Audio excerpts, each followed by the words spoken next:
টেবিলে বসতেই ওরা সার্ভ করে গেল ইলিশের সব লোভনীয় আইটেম। আজ সুন্দরবন সরকারদার সাথে আসার পর থেকে সকাল থেকে একের পর এক খাবার কিন্তু এরা দিয়েই চলেছে। দুপুর 2টো বাজতে না বাজতে কিন্তু এরা শুরু করেছে দুপুরের লাঞ্চ। আর লাঞ্চে কি কি দিয়েছে তোমাদের একবার দেখিয়ে দেবো। এখানে কিন্তু মাছের মাথা দিয়ে একটা মুগ ডাল রয়েছে, পাশাপাশি ইলিশ মাছের মাথা দিয়ে কিন্তু পুঁই শাকের একটা ঘ্যাট টাইপের রয়েছে, বেগুনি আছে, একটা লেবু, 2 রকমের কিন্তু ইলিশ মাছের 2 রকমের আইটেম রয়েছে। এটা ইলিশ ভাপা রয়েছে আর একটা বেগুন দিয়ে ইলিশ রয়েছে, আর এখানে চাটনি পাবো।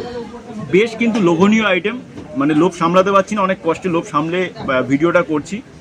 আর পাশাপাশি এটাও বলবো যে এখানে কিন্তু সমস্ত আইটেম তোমরা দেখতে পাবে ডিসপোজেবল প্লেট এখানে ইউজ করছে।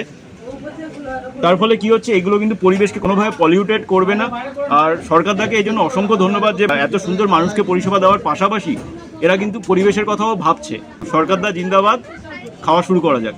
ভাপা ইলিশটা দেখে মনে হচ্ছিল আমার দিকেই যেন তাকিয়ে রয়েছে।